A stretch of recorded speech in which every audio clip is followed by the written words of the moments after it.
Coucou les bénis de Dieu, j'espère que vous vous portez bien. Ce soir, je vais vous parler de la perte d'un être cher. En fait, aujourd'hui, j'étais complètement perdue parce que j'ai pioché deux textes et deux textes qui parlaient d'une veuve. Mais j'avais déjà fait une vidéo sur le deuil, du coup, je disais au Seigneur, mais qu'est-ce que tu attends de moi? Pour quelle raison, en fait, je pioche ces textes? Je ne comprends pas. Jusqu'au moment où je suis allée en église, je me suis dit, bah tiens, pourquoi pas relire le deuxième texte que j'ai pioché. Et quand je le relis, en fait, un verset me saute aux yeux. C'est un verset que je connaissais, que j'avais prié, reprié et reprié. En fait, il est tiré de 1 Roi chapitre 17. Et ce verset, je l'avais prié pour un petit garçon qui était malade, qui était atteint d'un cancer, qui depuis est monté aux cieux. Et ce verset avait permis une chaîne de prière bien au-delà de ce que j'avais pu penser et pu imaginer. Parce que je tiens un groupe de prière qui s'appelle Tous Enfants de Dieu, où nous sommes plus de 100 en fait à prier jour et nuit pour des différentes raisons, là en l'occurrence pour ce malade. Mais en gros, quand j'avais partagé ce verset sur mon Facebook personnel, eh bien cela avait engendré une union de prière et une chaîne de prière avec des personnes qui ne pratiquent pas plus que ça, mais qui avaient été touchées par ce petit garçon et touchées par ce verset. Donc le verset le voici: Seigneur mon Dieu, je t'en supplie, rends la vie à cet enfant. Ce petit garçon avait un cancer et il s'était généralisé. Les médecins avaient vraiment peu d'espoir pour lui. Ils estimaient sa vie de façon très courte. Et dans ce combat de la prière, de la maladie, eh bien, il a gagné de nombreux mois et donc de nombreuses grâces qui ont découlé de cela, puisqu'il a pu vivre des rêves qu'il n'aurait même pas pu imaginer grâce à des associations. Il a accompli ses plus grands rêves. Il a gagné du temps avec sa famille, sa maman, ses sœurs et tous ceux qui l'aimaient. Et du coup, eh bien, il a aussi gagné un précieux cadeau, le cadeau du baptême. Donc du coup, toutes nos prières n'ont pas servi à rien, puisqu'elles ont permis à ce petit garçon d'être heureux malgré sa maladie. Il était vraiment heureux de vivre et il voulait rester avec les siens. Il avait du mal à monter, il ne voulait pas partir d'ici. Et dans ce dernier combat, eh bien, il a eu ce sacrement de malade. Lorsqu'un prêtre est venu le visiter, eh bien, il a prié pour lui, il lui a mis une huile sur son front et du coup, cette prière l'a allégé et lui a permis de ressentir la présence de Dieu. Et 10 minutes après cette prière, il a pu monter vers le Seigneur. Alors oui, c'est difficile de voir cela parce que en même temps, on n'a jamais envie euh, qu'il parte. Mais je pense que la famille a pu se rendre compte de la puissance de Dieu parce que ce petit garçon s'accrochait et qu'il s'est relâché avec le Seigneur. Aujourd'hui, on sait où il est. Il est dans les cieux, il est à côté de notre Seigneur Jésus pour la vie éternelle. On sait qu'il nous attend et que du coup, il prie pour nous. On remercie le Seigneur pour toutes les grâces qu'il a pu lui accorder, mais en même temps, il n'y a pas de chose plus difficile que de perdre un enfant. Et dans cette phase de deuil, eh bien, de notre côté, eh bien, on peut juste prier. Prier pour sa famille, pour qu'elle soit consolée, pour qu'elle soit réconfortée, pour qu'elle soit accompagnée durant cette vie terrestre. Euh, il faut savoir que ce combat, nous l'avons mené avec d'autres combats parallèles en même temps. En même temps, sur notre groupe de prière, on avait une jeune femme, donc ma sœur de cœur, ma sœur en Christ, qui se préparait au mariage religieux. C'est comme ça que je l'ai rencontrée. Mon mari et moi, en fait, préparons les couples. Et du coup, dans notre paroisse, on avait fait cette rencontre merveilleuse.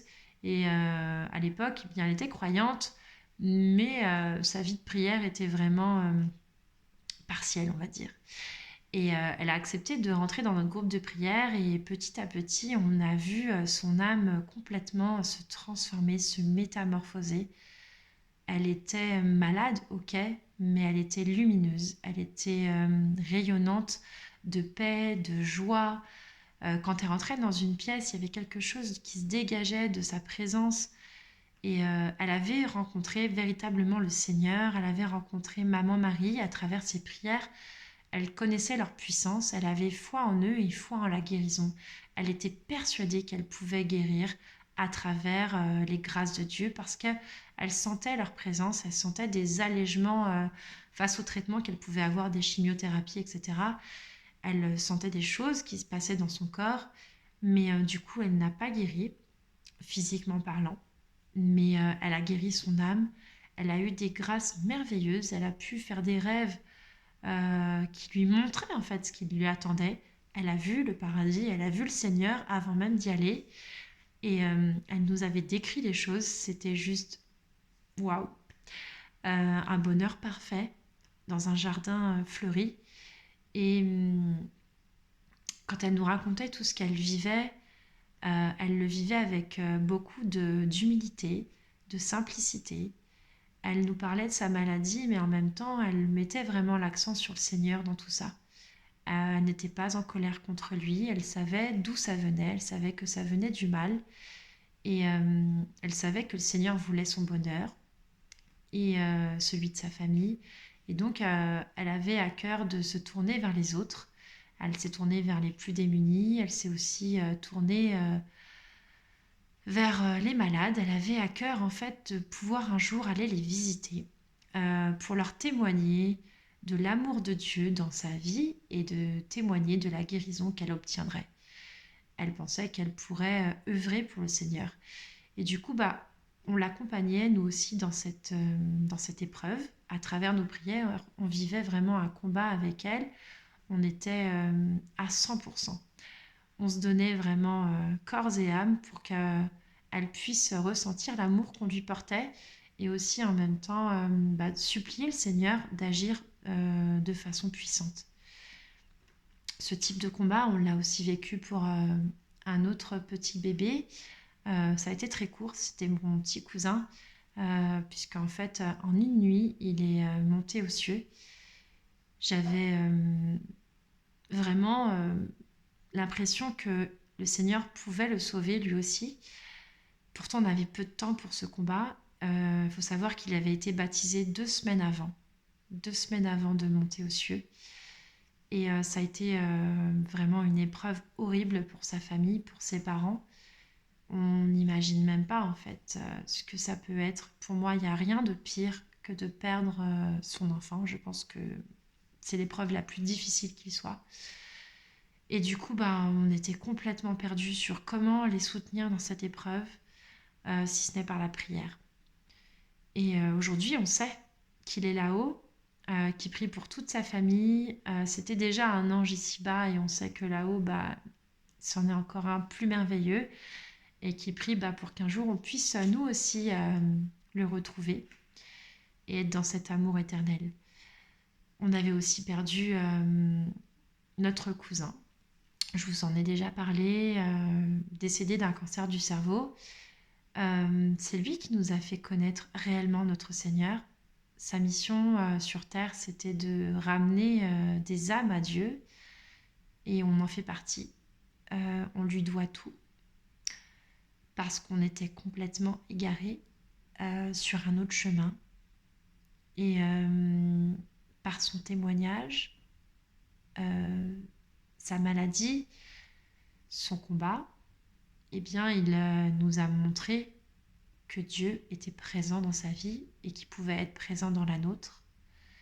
Il nous a montré combien il l'aimait et sa puissance. Du coup, tout avait commencé par lui et on avait prié, jeûné et on suppliait le Seigneur de le sauver. On faisait tout ce qui était en notre possible de le faire. Mais il est monté. Et en fait, quand à chaque fois, on mène ce combat et qu'il se passe la même chose, on se dit, mais c'est pas possible, Seigneur, qu'est-ce qui se passe? Pourquoi, en fait, à certains moments, il va y avoir des miracles, des guérisons? Parce qu'on les voit, parce qu'on les a expérimentés, parce on le connaît, on connaît sa puissance. Pour quelles raisons, parfois, ça ne se produit pas? Et en fait, ces questions du pourquoi, c'est une véritable torture. Ça torture notre cœur, ça torture nos âmes, parce qu'en fait, on est dans le refus. On est dans le refus parce qu'on a utilisé toutes nos armes, et en fait, on ne veut pas en fait accepter la mort.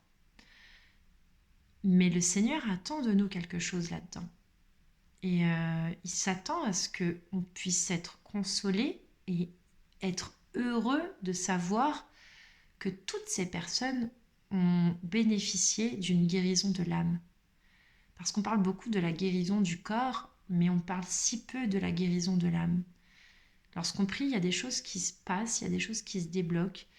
Et les personnes ont des grâces dans leurs épreuves physiques, les douleurs qu'elles peuvent endurer, etc. Mais elles ont aussi des grâces dans leur vie de prière, dans leur vie de foi, dans leur joie, dans leur paix. Et en l'occurrence, eh bien, on sait que ces âmes-là se sont tournées vers Dieu. Et c'est vraiment le combat qu'on doit mener. Donc, sachez que si vous connaissez des personnes qui souffrent dans leur corps, dans leur cœur, dans leur âme, eh bien, la priorité pour Dieu, eh bien, c'est de gagner leurs âmes. Et au moment où, effectivement, ces âmes montent vers Dieu, nous, ici-bas, on peut se dire, mince, le mal a gagné. En fait, ma prière, eh bien, n'a servi à rien. J'ai pourtant tout fait et cette âme a dû quand même monter. Mais en réalité, c'est le Seigneur qui a gagné. Parce qu'il a gagné l'âme, l'âme pour l'éternité. Ici-bas, nous sommes si peu, en fait.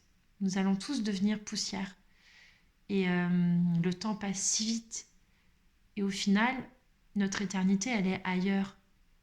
Et le Seigneur Jésus est venu ici pour cela, pour nous sauver, pour que nous puissions un jour accéder à la vie éternelle. C'est pour ça qu'il est mort sur la croix. Avant ce sacrifice, eh bien, quand on mourait en fait. C'était terminé. Il n'y avait pas de vie après. Et du coup, en tant qu'enfant de Dieu, on doit être heureux, rassuré, confiant de savoir que le Seigneur nous attend là-haut pour l'éternité. Du coup, le mal ne gagne pas ça. Et c'est ce qu'il veut faire en fait à travers ces épreuves. Il a pour objectif de nous éloigner de Dieu parce qu'il veut nous gagner pour l'éternité. Il veut gagner notre âme. Et il se dit, bah voilà, en gros, je vais les décourager dans leurs prières. Je vais leur montrer que je peux tout, que je peux donner la maladie, des accidents, etc., etc. Et de cette façon, ils vont cesser de prier, ou ils vont cesser de croire, ou ils vont croire que Dieu leur a donné telle et telle épreuve. Et de cette manière, ils vont s'écarter de lui. Donc aujourd'hui, eh bien, confions au Seigneur toutes les personnes qui nous entourent, toutes les personnes qui souffrent vraiment dans leur corps, dans leur cœur, dans leurs âmes, afin que nous puissions être ici-bas des anges gardiens pour eux, que nous puissions continuer les prières, les jeûnes, les adorations, les sacrifices, tout ce que nous pouvons faire pour eux afin qu'ils puissent être guéris, mais guéris dans leur corps, dans leur âme et dans leur cœur. Et que Dieu, qui est miséricorde, entende chacune de nos prières, qu'il nous donne cette foi, qu'il puisse nous encourager au moment où il voit que nous faiblissons, qu'il puisse nous mettre sur notre chemin des personnes qui vont pouvoir nous relever et nous porter en prière et nous apporter ce soutien lorsque nous sommes dans l'épreuve. Seigneur, nous te confions tous nos malades, nous te confions tous nos défunts et nous te demandons de nous permettre un jour d'être comme eux, à leur image, d'être remplis de ta lumière pour que nous puissions profiter à leur côté, à tes côtés, du bonheur éternel pour lequel tu es venu nous sauver. Merci Seigneur parce que nous savons que tu es toujours présent, même lorsque nous doutons, lorsque nous sommes anéantis, lorsque nous pleurons, lorsque nous prions moins, eh bien tu es toujours là pour autant et tu ne nous abandonnes pas. Et nous te confions toutes les personnes aujourd'hui qui ont du mal à se relever de la perte d'un être cher.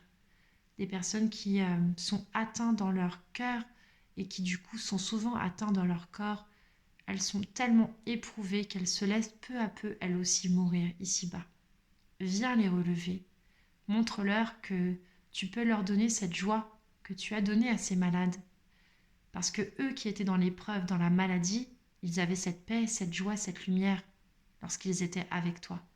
Eh bien, eux aussi, lorsqu'ils sont dans le deuil, donne-leur également cette paix, cette joie, cette lumière, pour avancer chaque jour un peu plus vers toi et être à l'image de ceux qui nous ont quittés, pour leur rendre honneur et gloire aussi. Merci à tous, soyez bénis, je vous aime.